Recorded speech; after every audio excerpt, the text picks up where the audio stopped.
Hello, this is JP aka Sakura here today with another video tutorial for you. So recently I've been thinking a lot about the concept of flow in a track, which is basically how natural and musical the arrangement feels overall, specifically with transitions between different sections. I've noticed beginner tracks, including my own tracks up until recently, sound very blocky, like you can almost hear the patterns coming in and out. So here are some tips. I'll start with the most basic ones. Tip number one is to use automations. So this is the most basic tips of them all, and if you're not using it already, at least to some extent, you should try. So there's not too much to explain here, but at its most basic form, simply fading in and out a new element, whether it's the volume you're automating or a filter cutoff, will already make your track sound less blocky or patterny. Of course, from there, you can go more and more advanced, and I won't get into that in this video, but there's really no limits. Find creative ways to introduce new elements, as well as automating parameters. It will make your music seem like it's more alive. Tip number two is to use transitions and sweeps, which seems pretty basic, but bear with me, because the different timings and types of transitions can affect the flow in different ways. So here are some examples of some tracks of mine.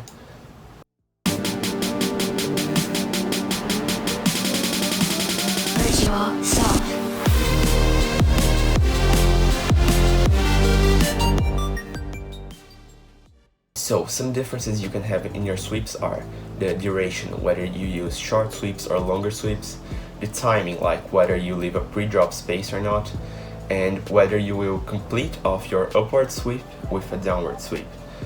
As well as the characteristics of the sound itself, of course, like it's just a white noise, it's more of a pitch riser or something. So a couple examples. You could have an uplifter up until the pre-drop space, interrupt it for a bar, and then finish it off with the downward sweep when the drop hits. You could layer a longer but weaker sweep, gradually building up, then a short mini sweep for the moment of the transition itself. So something I like to do as well is to build up with an upward sweep, then complete it downwards in that one bar of pre-drop, and then immediately starts building up again, so you can crash into the drop. It looks something like this. So as you can see, there are lots of possible combinations, and while it seems like a very basic concept, sometimes just experimenting with different ways of using those sweeps can help you make the transitions in a specific track of yours worlds better. So tip number three is to use fills. So I'm not talking about necessarily huge fills on transitions, but also small fills here and there. It's pretty common in music like trap. It's those small details that really make your track more alive. Another related technique that can be useful is having small breaks to catch the listener off guard. One example of this is in my song Vintage Radio Station. Another thing you can do is to try adjusting the impact of each fill based on the importance of the transition you're using it for. You want bigger fills when transitioning into the drop and smaller fills for going into the second half of the drop or introducing a new element, for example.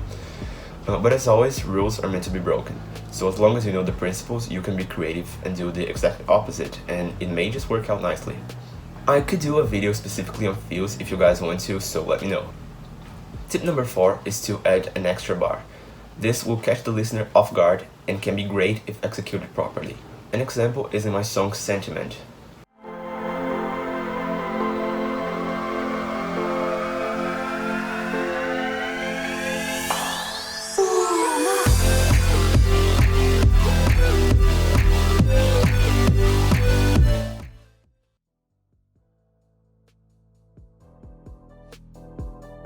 Finally, tip number five is the delay drop, and it's kind of similar to the last one, but instead of adding an extra bar, you just delay the elements coming in by a little bit.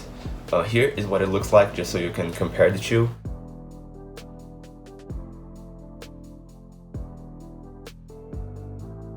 So Dua Lipa's New Rules is a perfect example of this.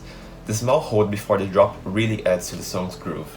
I hope you enjoyed this video. Make sure to leave it a thumbs up and share it with your producer friends if you learned something.